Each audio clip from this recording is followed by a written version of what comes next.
जय लक्ष्मी नारायण दोस्तों। चैत्र नवरात्रि की आप सभी को ढेर सारी शुभकामनाएं। दोस्तों आज बात करते हैं हॉट सीट की, जहां पे ओवैसी जी वर्सेस एमलता जी लड़ने वाले हैं हैदराबाद में। क्या हो सकता है? अब दोनों की कुंडलियों के टाइमिंग अवेलेबल नहीं है, सिर्फ डेट्स अवेलेबल है, तो हमने 12 बजे का टाइम का अप्रॉक्सीमेशन लेके उनकी कुंडली बनाई।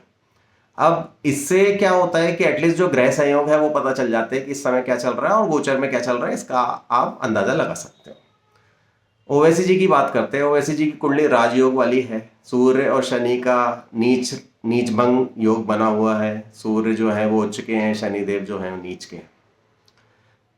इस समय पिछले साल से उनकी साढ़े साथी शुरू हो गई है, और जब साढ़े साथी शुरू होती है दोस्तों तो दिमाग पे बहुत प्रेशर डालती है। इसी वजह से कहा जाता है कि साढ़े साथी जो होती है वो टाइम जो है वो धीरज से काटना चाहिए। ठीक है। प्रॉब्लम ये है कि इस समय शनिदेव जो है वो इस नीच भंग राजयोग को देख रहे हैं, और 1 मई तक तो गुरु का वहां पे प्रेजेंस था, बट 1 मई के बाद अब गुरु आगे चले जाएंगे वृषभ लग्न में।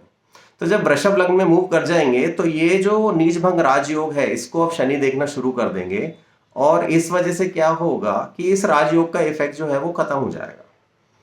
तो लॉन्ग स्टोरी शॉर्ट ये है कि ओवैसी जी का टाइम जो है वो नेगेटिव चल रहा है, और अभी तो शुरुआत है नेगेटिव के टाइम की, क्योंकि आगे जाएंगे तो इनका चंद्रमा जो है वो राहु के साथ बैठा हुआ है, उसके ऊपर शनिदेव रहेंगे तो वहां पे ये पीड़ा में जाएंगे, और उसके उसके बाद फाइनली वो पहुंचेंगे उस प्लेस पे जहां पे सूर्य और शनि का योग बना हुआ है। तो इनके जो आगे के 6 साढ़े 6 साल हैं, these are going to be very tough for him personally. तो मुझे ऐसा लगता है, और इस समय मंगल को भी शनिदेव देख रहे हैं इनकी कुंडली में, तो मुझे ऐसा लगता है कि इनकी परफॉर्मेंस में खासा फर्क पड़ने वाला है इस वजह से, इस ग्रह संयोग की वजह से। And he is not operating on his optimal performance, I would say. तो कहीं ना कहीं इस चीज का रिजल्ट हमें इन इलेक्शंस भी देखने को मिलेगा। अब बात करते हैं हेमलता जी की। गुरु और शनि साथ में है, जैसा कि उनकी पर्सनालिटी में दिखता है कि वो एक समाज सेविका हैं। गुरु और शनि दोस्तों जब साथ में होते हैं, और खासकर तब जब गुरु शनि को देख रहे हो डिग्री वाइज आगे, मतलब शनि आगे हो डिग्री में और गुरु पीछे हो, ऐसे लोग सामाजिक कार्यों में बढ़ चढ़ के हिस्सा लेते हैं, बहुत दान धर्म की चीजें करते हैं, and so on so fourth. साथ में इनका बुध, सूर्य और शुक्र का राजयोग भी बना हुआ है कुंडली में। अच्छा, इंपॉर्टेंट बात यह है कि इनकी साढ़े साथी खत्म होने पे आ रही है, मतलब ओवैसी जी की शुरू हो रही है, इनकी खत्म हो रही है। तो खत्म होने के साढ़े साथी खत्म होने के साथ दोस्तों एक प्रिडिक्शन ये भी बनता है कि शनिदेव जाते जाते चीजें दे जाते हैं, अगर शनि आपकी कुंडली में अच्छे हैं, जो कि इनकी कुंडली में सही है।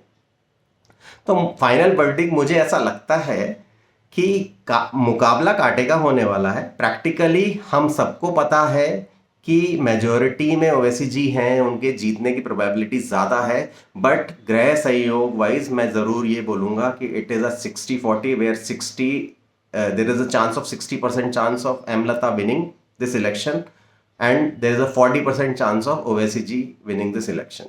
तो एमलता जी जीत सकती हैं।